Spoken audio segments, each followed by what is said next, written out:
my goodness, yay. Can you not wait? I cannot wait. Get me back there. Get me those books. Let me learn something more that I don't know in this moment.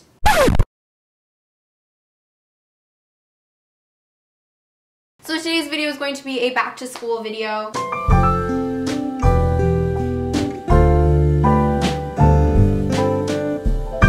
So right when classes start, I always check the syllabus. I give you a piece of paper and it's like, here is every single exam, here is every single paper, and here's when it's due. I find that to be insanely helpful because then if you stick with it, you won't get bombarded all of a sudden with all this stuff. So in order to stay organized, I have a journal, and you guys definitely do not need like a very intense journal like I have, and this one is pretty jam-packed. It is for like planner lovers. And this is the Erin Condren planner, and I have featured it in a few videos. So for example, guys, this is December, and I wrote down all of the things that I had to do. I guess I'll zoom it up because you can't really see. So I took kind of stickers here where you can write on them. So here was my anthropology paper, my learning final, my earth science final, and then my human sexuality final. And I have that all in a month's view, so I definitely think it is helpful to get a planner that has a full month so you can keep track of dates and you can see it for what it is. Like for example,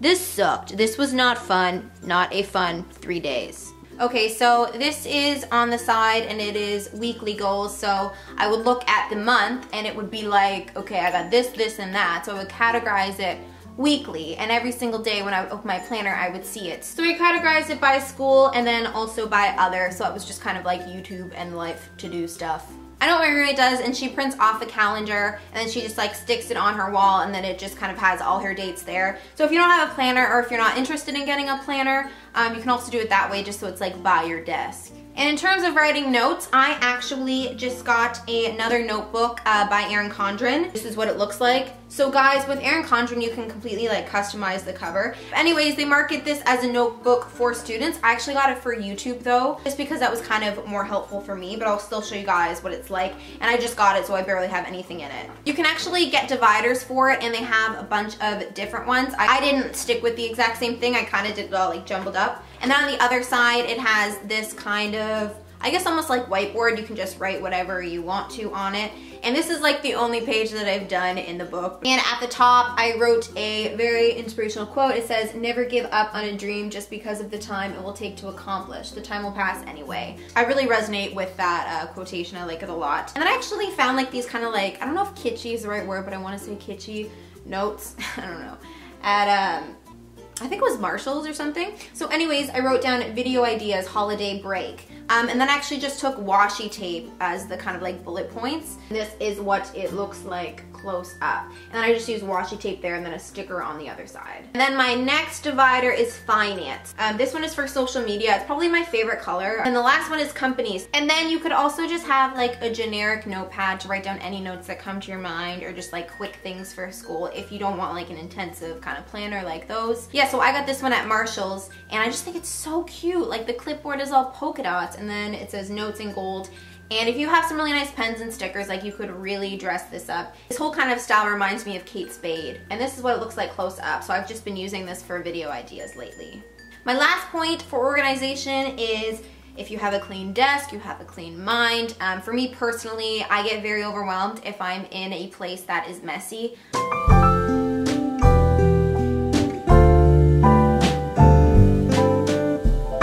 Okay, so now on to study tips. So the first is to study in the morning. You kind of have a certain amount of willpower available to you, and it is more difficult to get things done later on in the day when you've already had to make all of these decisions prior to that time. So what I like to do is I like to sit down and I like to think to myself, if I could only accomplish one thing today, what is that thing? The one thing that is of the utmost importance. And if I accomplish that one thing, I will be satisfied with my productivity that day. So you can do that in relation to life, or you could do that in relation to school. I think it's really positive and nice to have that goal of finishing whatever it is by 11 o'clock. Now I know that if you're in high school it's different because you have classes and stuff like that, but if you're in university, I really like that mentality. So my next tip is to keep work and home separate. I actually do, I would say 95% of my schoolwork in the library, just because I don't want to associate stress and work with home. I want home to be a place of relaxation. Also, I really like having the feeling of like, we're all in this together. High School Musical, right though? Is that where I got that from? I don't know. Like I always make jokes about how like I need that feeling of we're all in this together, like I can't be in it alone. So my next tip is to use the Pomodoro technique. What the Pomodoro technique is it is 25 minutes of concentrated attention, pure concentrated attention, no looking at phones, no talking to anyone. And it's the notion of if you only have 25 minutes to do something, you really kind of like snap into it. I know that that is what really kind of drives me when I know that I have a certain amount of time. I kind of get this energy of motivation and just like a go, go, go mentality. And you accomplish so much more when you just set like a small period of time, because when you're actually working, it's very fast and concentrated. Also, if the Pomodoro technique doesn't interest you, I think that the idea of just saying I'm gonna do this for 10 minutes can definitely work. Anticipation and the stress and the thinking of accomplishing a task is 9 times out of 10 way worse than actually doing the task. So by saying I will do this for 10 minutes, it makes it way more approachable as opposed to saying I have to write a 10-page paper. Okay guys, so that is everything for this video. I really hope that you guys enjoyed it. If you would like to see any other videos in relation to this theme, let me know in the comments down below. And now on to the giveaway.